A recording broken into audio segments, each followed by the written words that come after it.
Good afternoon, everyone. Without action from Congress, the government will run out of funding come Friday. And I think we all know why we are here, and that is because despite last year, the Senate Appropriations Committee passing 11 of the 12 appropriation bills, 6 of them unanimously, all of those 11 with big bipartisan margins. Not a single one of them was put on the floor last year by Leader Schumer. And those bills were all available at the end of July.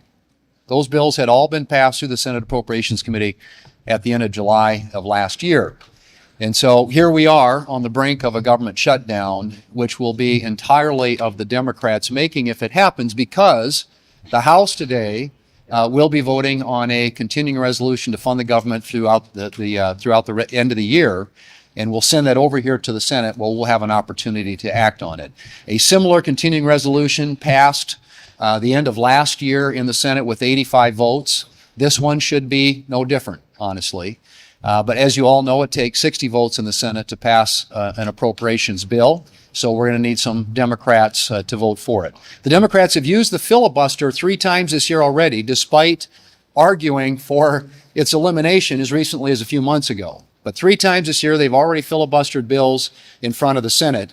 I think the American people are going to be interested to see whether the Democrats are going to filibuster, and by filibustering, shut down the federal government.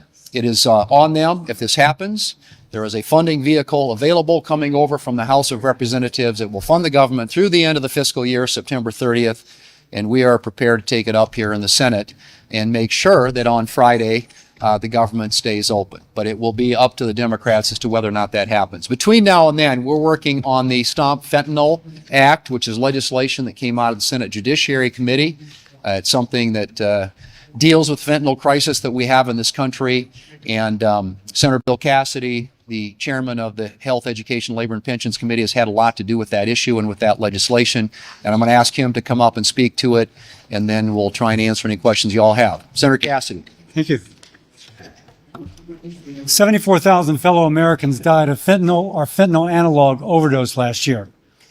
Everyone watching, everyone here knows of somebody who has died of a fentanyl overdose. And if you watch the Super Bowl, it would have been more than the crowd within the Superdome who have died this past year, but also every year from a fentanyl overdose.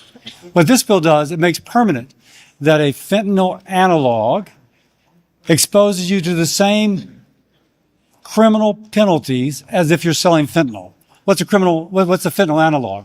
Yeah, I'm a doctor, so I'm going to speak a little bit like a doctor. If you have the chemical structure of fentanyl, which is illegal to have, and you change it just a little bit, and with that change, technically it may no longer be considered fentanyl. But if you take it, you still die. It still has the same terrible effects upon our society as that which is technically fentanyl. What this bill does, the HALT Fentanyl Act, one of the things it does is it says either fentanyl or a fentanyl analog is illegal to possess.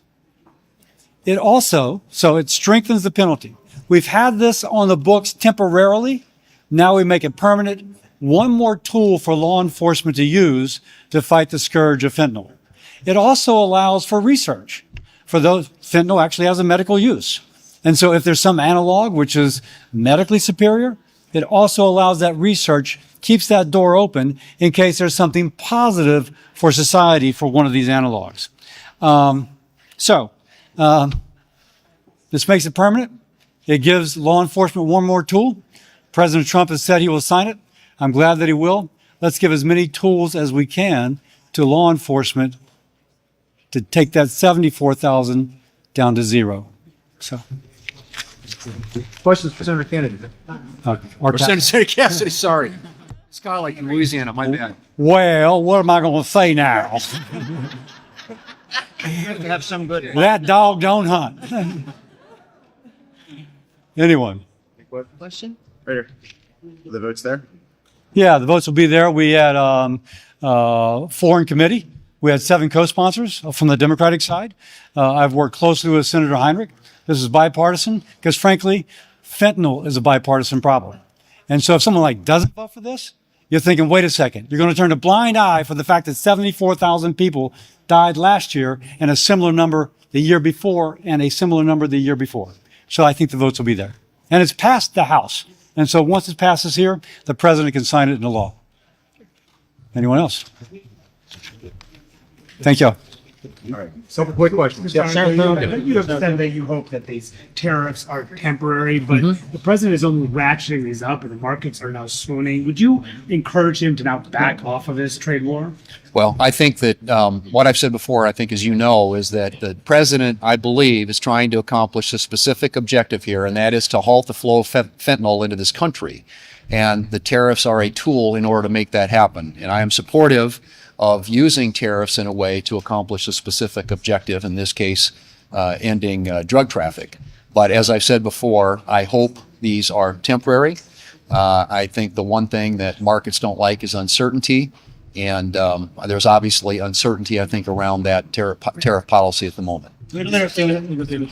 You had criticism for the Democrats about how they might potentially block this, but we know of at least one Republican, Senator Paul, who's opposed to this, maybe a couple of others. Do you have the same criticism for Republicans who might be opposed to this, and would you accuse them of filibustering this bill? You talking about the CR. Well, I think as we've done our head count, I think we feel very comfortable that we will deliver a majority vote for this. The question is, can we get the 60-vote supermajority threshold that's necessary to pass it? And in order to do that, we need Democrats.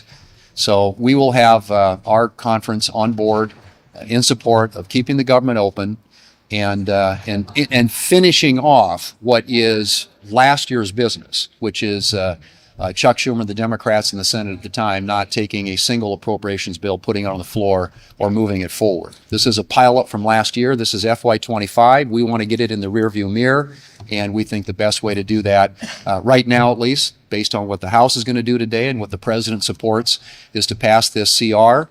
The question is, will the Democrats filibuster? And we'll find out soon enough.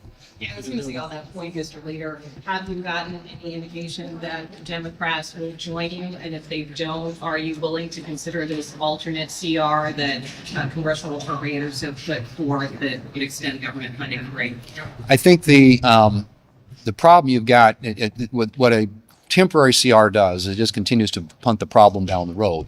And pretty soon you run up against April 30th deadline in which a sequester would take place, which would be a terrible outcome, particularly for defense, and is a totally avoidable outcome if we will simply take action to do this today or this week. So my view is that the best way to fund the government and to deal with last year's business so we can move on to this year's business is to fund this or to vote for this CR.